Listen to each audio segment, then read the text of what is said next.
حبايب قلبي عاملين ايه؟ يا رب ازيكم دايما يا تكونوا حبايب بأحسن قلبي؟ صحة عاملين ايه؟ وأحسن يا رب دايما حال. تكونوا بأحسن ان شاء صحة الله هنعمل وأحسن مع بعض حال. النهاردة. ان شاء الله هنعمل مع بعض النهاردة الفطير الفلاحي المشلتت. معانا 2 كيلو دقيق منخولين كويس، ومعانا نص معلقة من الملح أو ربع معلقة، ومعانا 4 معالق من السكر، ومعانا المية على حسب الدقيق بتاعنا، على حسب الدقيق ما يشرب السوائل بتاعتنا، على حسب ما ياخد من المية معانا. هننزل بالملح وبالسكر، انزل بيهم في الكوباية مع المية اهو. هنقلبهم كويس معانا لغاية لما يدوبوا في قلب المية، نقلبهم كويس. وبعد كده هننزل بيهم على الدقيق معانا اهو. وبعد كده يا حبايبي هنقلب، ندي الدقيق معانا تقلبتين بالمية ديت. هننزل برضو في نفس الكوباية برضو عشان لو بقي فيها اي سكر او اي حاجة بحبة مية اهو. وبعد كده هناخد مية ونعجن العجينة معانا اهو. هنعجن في العجينة على قد، يعني هنديها مية على حسب ما الدقيق، كل دقيق وحسب ما بيشرب من السوائل. يعني كل نوع دقيق وقولوا سوائل كده بياخدها. الدقيق اللي معنا ده خد حوالي 2 كيلو، خدوا معانا حوالي 4 كوبايات من المية اللي احنا شفناها مع بعض ديت. هنعجن العجينة كويس، اهم حاجة العجينة تنعجن كويس اهو. نيجي تعجني في العجينة كويس، لما تحسي ان العجينة عايزة مية بتزيديها المية بتاعتها لغاية لما نشيل العجينة هي عجناها هي. وصلنا للقوام ده اهو معاك اهو. عدلنا الليد في العجينة كويس، اهم حاجة في الفطيرة ان انت بتلتي العجينة كويس، اهم حاجة عشان الفطير يطلع معاكي مورج. اهم حاجة ان انت بتقعدي تلتي في العجينة شوية زي ما احنا شايفين اهوت. وكل ما تلتي في العجينة كل ما العجينة بتشد معاكي اهو يا حبايب قلبي. زي ما انتوا شايفين اهوت، نعجن العجينة بتاعتنا كويس اهو.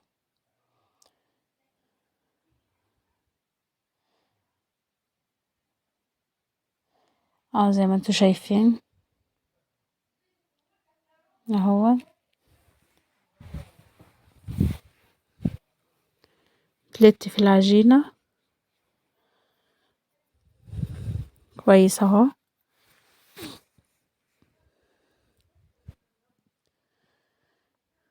العجينة اللي معانا دول 2 كيلو دقيق، خدوا معانا حوالي 4 كوبايات من المية. يبقى الفطير بتاعنا دول 2 كيلو دقيق منخولين كويس، ولتيناهم اهوت كويس، عجناهم كويس اهوت اهوت. كل ما تلت العجينة وتعجن العجينة كويس كل ما العجينة تبقى مورقة مع كل ما الفطير يكون مورق معاكي اهو يا حبايب قلبي. هقسم العجينة اهوت، هنعملها لكام كرة حسب الصينية بتاعتكي، بتقسمي الكرة بتاعتكي العجين بتاعك، يعني بتقسميه كور على حسب الصينية بتاعتكي. ادي اول كرة معانا اهو.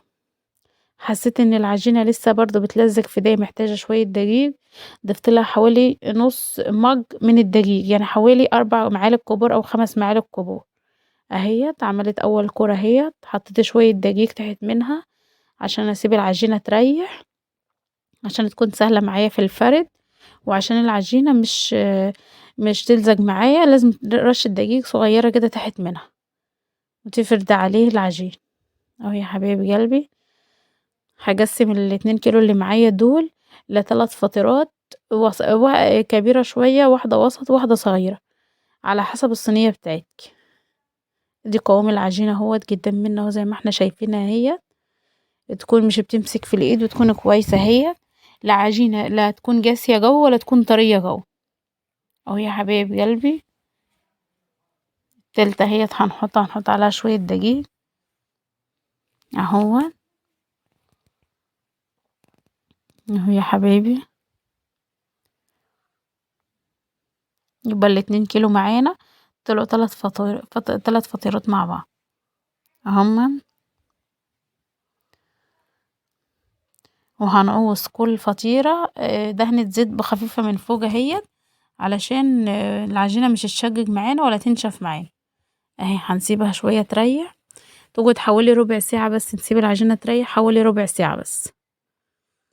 اهي يا حبيبي بعد ما العجينة ريحت معانا اهيت قعدت ربع ساعة بس، هنجيب العجينة اهي ونفردها اهي. وانت لو انت عندك وقت ممكن تسيبي العجينة تريح كمان 10 دقايق، يعني ممكن تسيبيها انت تلت ساعة نص ساعة. كل ما تسيبيها كل ما تكون معاكي احلى وبتنفرد معاكي بسهولة. اهو يا حبيبي تمسكي العجينة وتفردها كويس اهو. نفرد الفطير بتاعنا اهو كويس اهو. كل ما تشد الفطيرة كده وتلاقيها معبية هوا، تعبي تحت العجينة هوا وتشد الفطيرة وتفردها، كل ما بتكون سهلة معاكي في الفردة. اهي يا حبيبتي بنفرد العجينة اهي اهو، زي ما احنا شايفين اهو. بتشد العجينة وتفردها كويس اهو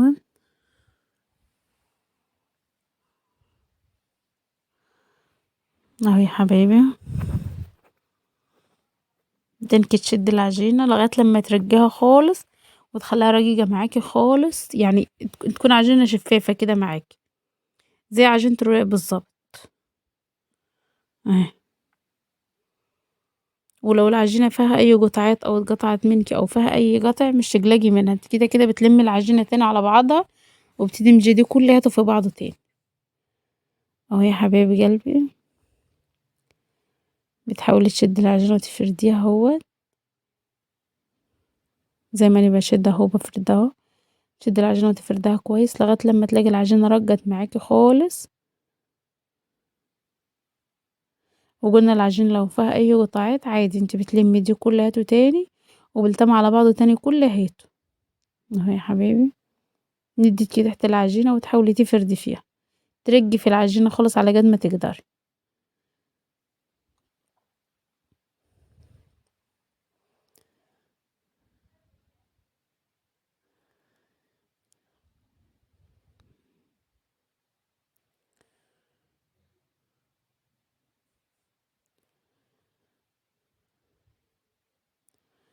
فردنا العجينة بتاعتنا كويسة اهو. هننزل بشوية من السمنة، دي سمنة على زبدة مقدوحة في قالب بعضها اهيت. حابة تضيفي زبدة بس بتضيفي، حابة تضيفي سمنة وزيت بتضيفي، حسب ما انت عايزة تعملي الفطير بتاعك. بس الزيت بينشف الفطير معاكي، مش هيخليه طري، مش هيخلي قلبه طري من جوه. فاللي هيديله ريق كويس وهيديله طعم كويس وهيعزز الطعم بتاعه الزبدة والسمنة. بتجيب الفطيرة كده وبتطبقيها على بعضها زي الظرف اهي، تتني الطرف دي اهوت وبتدهنيه برضو زبدة وسمنة اهوت، دهنة خفيفة اهوت اهوت. وبتجيب الطرف التاني بتقفل العجينة معاكي زي الظرف بالظبط اهو. نفرد حروفها اهيت وندهنها كلها اهي كويس اهي. حبيب قلبي هنجيب الجنب بتاعنا هو الاخر اهوت، احنا بندهن كل حتة فيها لان اهم حاجة في الفطير اللي هو الزبدة والسمنة اهو. جبنا الطرف التاني اهوت بنقفلها زي الظرف اهي وبندهنها كل حتة اهي.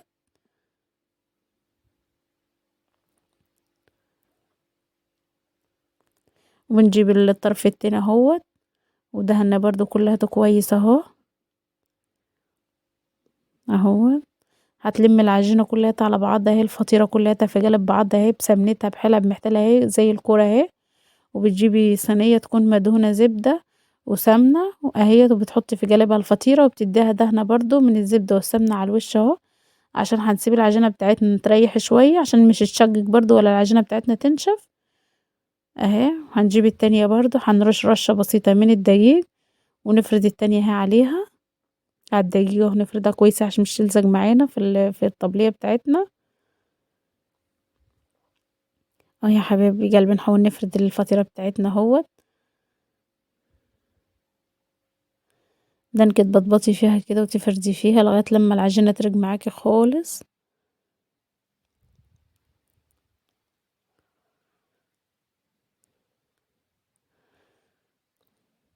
اهو يا حبايبي، هنشيل العجينة ونرفعها لفوق. لو انتي وحد تاني معاكي بيعمل، يعني لو انتي وحد موجود معاكي، ده انا ومامتي بنعمل مع بعض اهوت. ودي لو انتي وحد تاني معاكي، مثلا سلفتكي اختكي، لو روحكي عادي بتعمليه عادي. بس انتي لو حد معاكي بتشيلي العجينة كده على ايديكي، بتسهل معاكي احسن في الفردان اهي. لان العجينة كل ما بيدخل تحت منها هوا، كل ما بتكون سهلة معاكي في الفردان. ممكن انتي لو روحكي عادي بتعمليه عادي، وانتي لو روحكي عادي تعمليه عادي، مش في اي مشكلة خالص.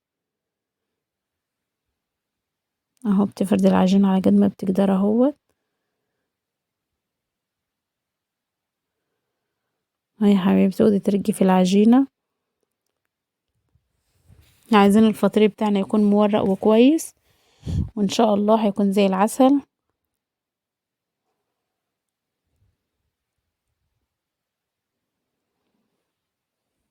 ممكن لو انت حابة تجربي في نص كيلو عادي، بتجربي في نص كيلو فطيرة كده صغيرة معاكي.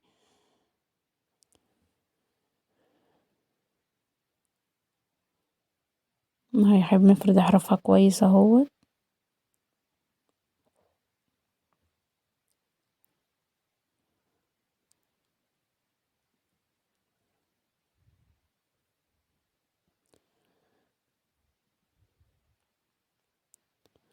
كده الفطيرة بتاعتنا اهي. القطعات ديت مش تقلقي منها خالص. كده كده دي كلها زي ما احنا قلنا، العجينة هتلتم على بعضها، ودي كلها هتندمج في قالب بعض. مش تقلقي منها خالص. يعني لو فيها حتى فيها قطعات اكبر من كده عادي. هننزل بالسمنة اهي والزبدة اهي. اهي وندهن الفطيرة بتاعتنا كلها اهي. اهي كل ما تحس ان هي السمنة او الزبدة مش مكفي، حطي تاني. اهم حاجة يكون في المعجول بس الفطير هو اساسه الزبدة والسمنة. هو اساس الفطير بتاعنا عشان يطلع معاكي مورق وكويس. كده دهنا الفطيرة بتاعتنا اهي كلها اهي. هنطبق الحرف اهي زي الاولانية بالظبط اهي. اهي هندهن الجنب بتاعها اللي احنا عملناه كلها اهي.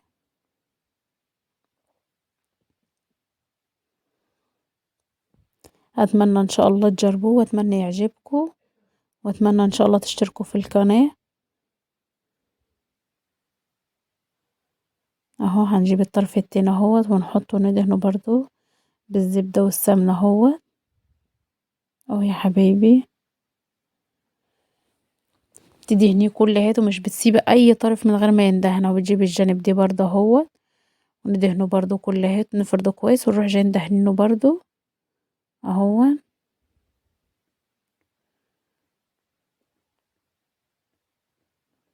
اهو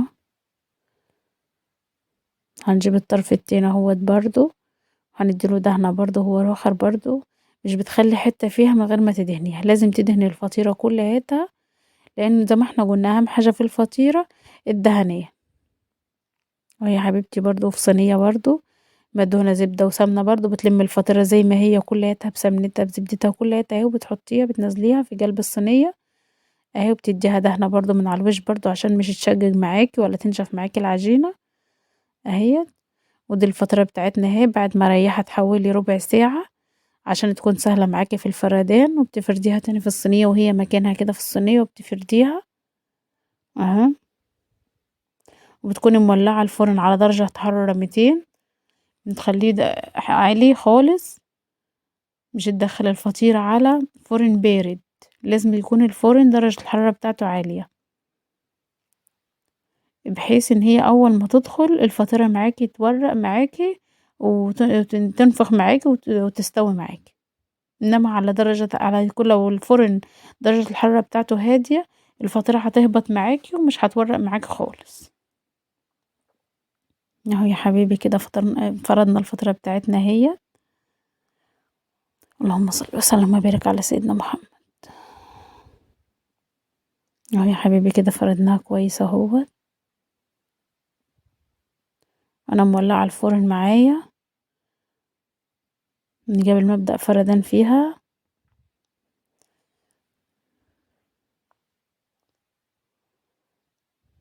اهو يا حبيبي فردناها كلها اهي. هنحطها في الفرن على الرف التحتاني خالص على درجة حرارة عالية. لما تبدأ تاخد لون معانا تبدأ تتلون معانا، وكل شوية نقعد ندير فيها ونخلي بالنا منها. هنحطها تحت الشواية كده. هي الفطيرة بتاعتنا هي بعد ما خدت لون اهي، اتحمرت من تحت اهي وخدت لون اهي واستوت من تحت اهي. حتى شكل الفطيرة بتاعتنا مورة اهي من قبل ما نحمرها من فوق اهي. هنولع الشواية بتاعتنا اهي، وتكون عينكي عليها كل شوية دايري في الصينية وتخلي بالكي منها. حطيناها تحت الشواية تاخد لون، وهنجيب الفطيرة التانية اهي هنفردها في الصينية على بال ما دي تاخد لون. برضو عينكي عليها كل شوية نفتح عليها ونبص عليها اهي. الفطيرة بتاعتنا التانية اهي هنفردها اهي حبايبي.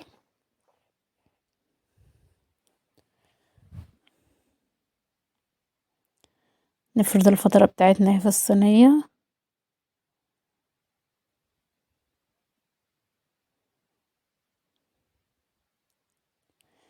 حبيبي كده. فردنا الفطيرة بتاعتنا اهي في الصينية اهي. بتخليها مترددة كلها في قلب بعضها، لا بترجيها قوي ولا بتسيبها تخينة. بتسيبي الفطيرة حوالي علو 2 سنتي، 2 سنتي بس علو في الفطيرة، واقل من 2 سنتي كمان. هي بالنظر كده قدام منك تحس العجينة مترددة تحت ايدك حوالي عن 2 سنتي، سنتي ونص. الاولانية هي فوق اهي تحت الشواية بتاخد لون. وهننزل ده على الرف التحتاني اهي. وادي الفطير بتاعنا اهو بعد ما استوى هما الاتنين اهما. ودول لونهم اهوت. دي شكل الفطيرة اهو من تحت اهوت، وشكله من فوق اهوت. الفطير بتاعنا هنقطع الفطيرة اهو ونشوفه مع بعض اهوت. مش بنعمل اي حاجة غير لما بنقطعها ونشوفها ونجربها قدام منكم. كل حاجة عملي قدام منكم عشان تكونوا مطمنين ما تيجوا تعملوا اي حاجة. ومش بعمل اي حاجة اي وصفة لما اكون واثقة منها واكون عاملاها وقبلاها وقبل ان نعملها. اهي الفطير بتاعنا اهوت. اللهم صل على النبي. الفطير بتاعنا مورق اهوت وزي الورد اهوت. طبقات اهوت فوق بعض اهو. احنا عملنا قبل كده الفطير بس مش طلع معنا كويس كده. اتمنى ان شاء الله تجربوا الطريقة ديت، واتمنى ان شاء الله تعجبكم، واتمنى الاشتراك